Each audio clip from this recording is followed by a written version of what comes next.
Então eu vou falar um pouco agora sobre o filme Ágora, traduzido para o português como Alexandria. É um filme que fala de uma filósofa antiga, Hipásia, talvez a única grande filósofa da antiguidade, uma mulher que nasceu no ano 351 e morreu em 415. Então, Hipásia viveu na famosa cidade de Alexandria, famosa por causa da biblioteca. E o pai dela era diretor da biblioteca, o Theon. Essa biblioteca de Alexandria ela já havia sido fundada alguns séculos antes de Hipásia, e era a capital intelectual do Império Romano. Na época da vida da Hipásia, durante a vida dela, a biblioteca funcionava ainda muito bem e o Império Romano já estava dividido em duas partes, as províncias orientais e as províncias ocidentais. E como a gente sabe, né, a parte ocidental do Império Romano vai ser destruída, vai ser invadida pelos bárbaros pouco depois da morte da Hipásia. Ela é destacada, né, na época como grande matemática, filósofa, né, e sabe-se pouco porque os livros dela foram destruídos. Então a gente conhece a vida da Hipásia pelo que se escreveu sobre ela. Como, né, há essa lacuna, ninguém sabe direito o que realmente aconteceu durante a vida dela, sabe-se que ela esteve envolvida, né, num conflito entre o bispo da cidade e o prefeito. No caso, na época, o prefeito era o representante do imperador na cidade, e que esse conflito teria sido um dos motivos do assassinato da Hipásia, ou talvez o principal motivo. Bem, então diante dessa lacuna, quando o pessoal agora foi fazer esse filme que eu recomendei a vocês sobre a Hipásia, o roteirista então pôde inventar do jeito que ele quisesse a história da personagem. E ele, no meu ponto de vista, ele teve uma ótima assessoria do ponto de vista da história da ciência. Tá? Então, quando o filme se inicia, Hipásia está lecionando dentro da biblioteca, e é aquele momento que ela lança, né, um lenço, deixa o lenço cair no chão, e ela quer dizer ali, né, da teoria de Aristóteles. Ou seja, o lugar dos graves é o centro do universo.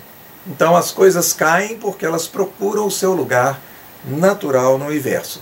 E ela mesma vai convidar os alunos dela a refletir que eles estão pisando sobre o centro do universo. E durante o filme, quer dizer, o filme vai encaminhando, e durante as aulas dela com os alunos, a gente vê um momento em que o escravo dela vai apresentar, o Deivos, né? Ele vai apresentar um sistema de madeira que ele teria feito, imitando o sistema de Ptolomeu.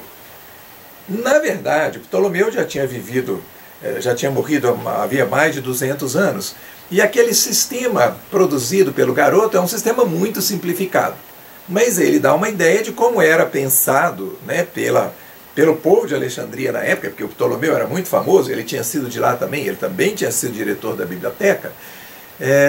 Então aquele sistema simplesinho, que os planetas giram em volta da Terra e ao mesmo tempo os planetas giram dentro de um outro círculo.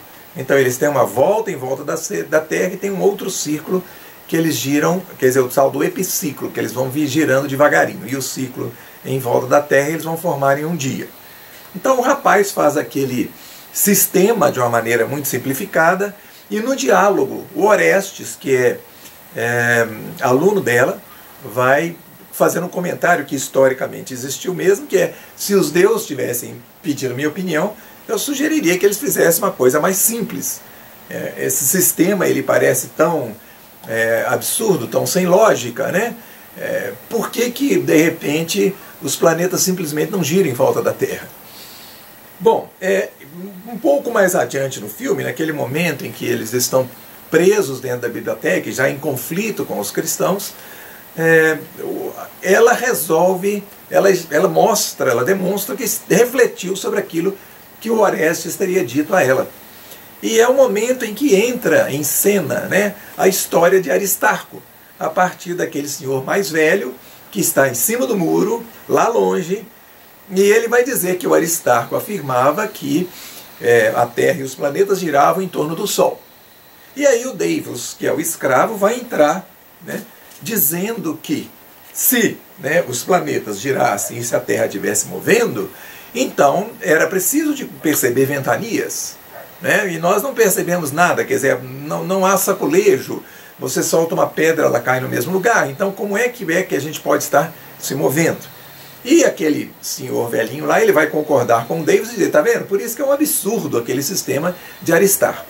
No entanto, Hipásia está disposta naquele momento a tentar investir nas explicações necessárias que não foram dadas pelo sistema de Aristarco. E nós sabemos que, na verdade, essa discussão, essas explicações todas, todo esse esforço para fazer o sistema de Aristarco prevalecer sobre o sistema de Ptolomeu, porque o sistema de Ptolomeu, na verdade, era o sistema de Aristóteles, né? Quer dizer, que era um sistema geocêntrico, a Terra estava no centro do universo. Então, para combater o sistema de Aristóteles e explicar por que a gente não percebe os movimentos enquanto a Terra está se movendo, né? Enquanto a Terra está mexendo, foi necessário um intenso debate que aconteceu, na verdade, 1000 anos depois da morte de Hipásia. Então, quer dizer, aquele debate que ela está, aquela reflexão que ela está desenvolvendo a partir dali no filme, na verdade aconteceu 1000 anos depois dela.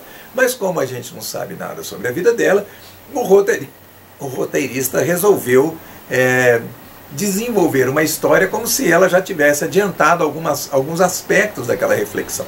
E isso é muito interessante, exatamente por isso que a gente recomenda esse filme para o nosso curso. E a gente vai ver, né, o filme vai caminhando, a história vai se desenvolvendo, a gente vê aí um acontecimento terrível que foi a queima dos livros da Biblioteca de Alexandria, né? E essa queima, esse incêndio foi real, né, e foi realmente praticado pelos cristãos, com o argumento de que aquilo era conhecimento pagão. E como, né, a grande maioria dos cristãos era gente muito simples e ignorante, né, e outros eram muito fanáticos, havia aquela ideia de que não se deveria dar acesso, né, dar nenhuma atenção a um conhecimento pagão. Então, a partir desse argumento, eles queimaram a Biblioteca de Alexandria. E nós teríamos perdido o conhecimento dos gregos, né? Não fossem alguns que permaneceram estudando mesmo que escondido, e não fosse depois a intervenção dos muçulmanos, que vai acontecer mais de 100 anos depois da morte de Hipásia. Quer dizer, os muçulmanos vão acabar criando em Bagdá aquilo que havia em Alexandria, ou seja, um centro intelectual. Então, né, enquanto que o centro intelectual do Império Romano foi a cidade de Alexandria, o centro intelectual do mundo muçulmano foi a cidade de Bagdá. Bom, mas voltando à história dela, basicamente o que ela vai investir ali seria tentar demonstrar que é possível a Terra estar movendo e a gente não está percebendo o movimento. E o auge, né, dessa demonstração é o momento em que ela está num navio junto com Orestes já adulto, já prefeito da cidade, e aí ela vai comandar, né, aquela história do escravo subir no mastro do navio com um saco de areia bem cheio e solta esse saco de areia com o navio em alta velocidade. Porque aí o saco de areia vai cair no mesmo lugar que cairia se o navio tivesse parado. Né? Ou seja, enquanto o saco de areia está caindo, o movimento do navio que o saco de areia também tinha no início do movimento, porque ele está preso ao navio, enquanto ele cai, quer dizer, ele está solto do navio agora, mas o movimento que ele tinha junto com o navio permanece, e ele cai no mesmo lugar que cairia se o navio tivesse parado.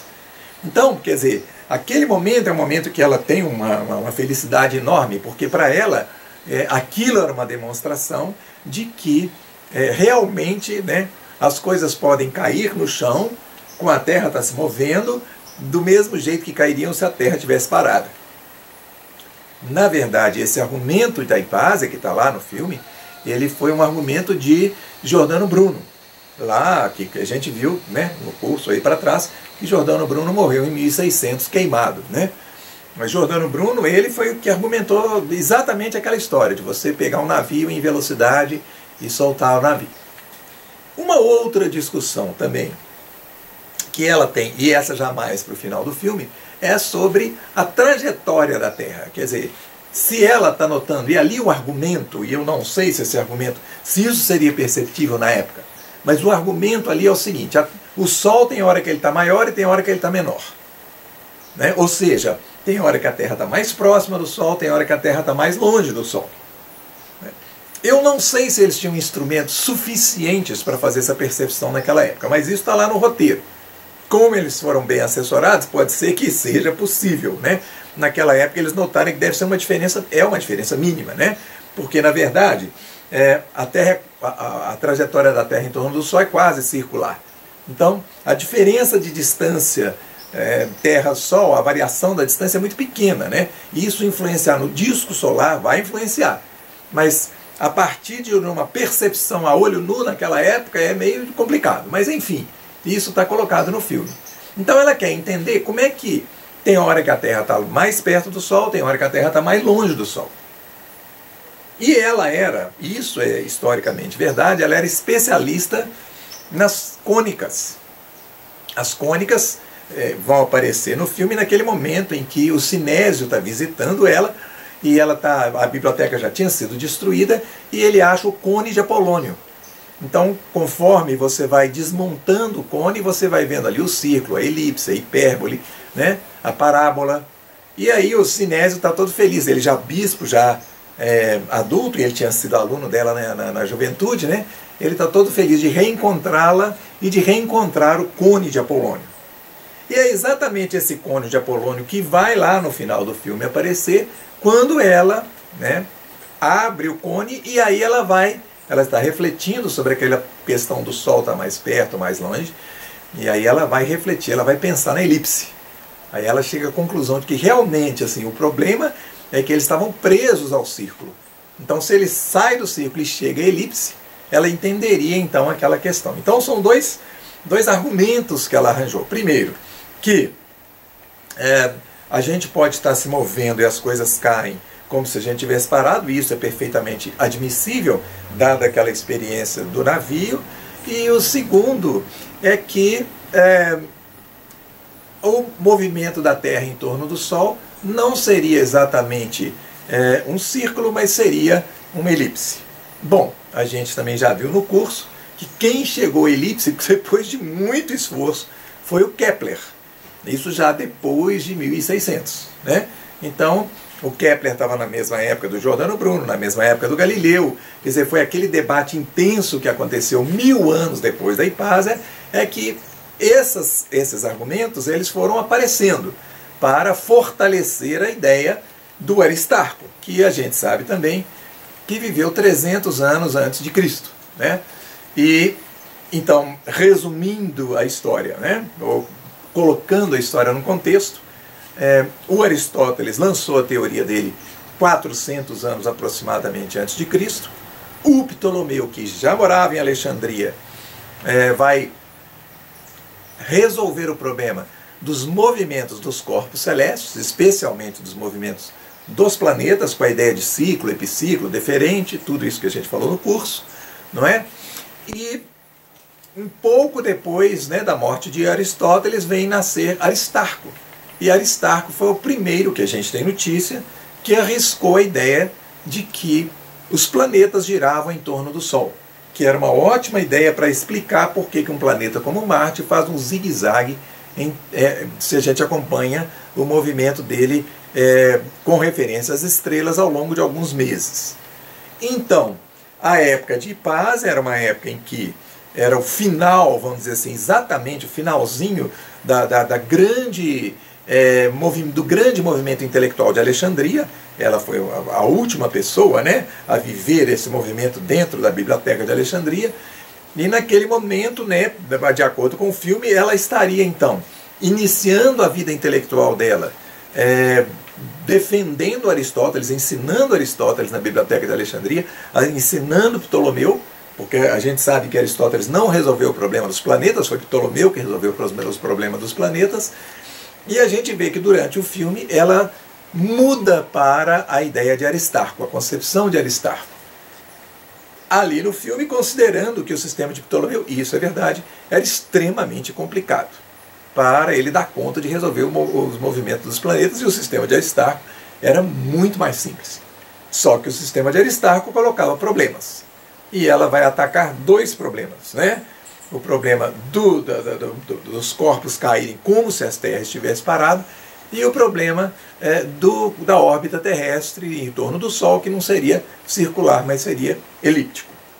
Bom, é isso.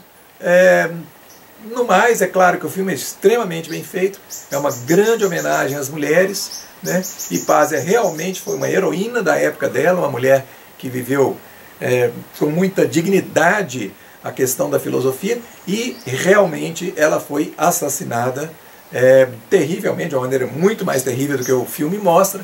Ela foi assassinada por um bando de fanáticos e pagou com a vida as convicções dela.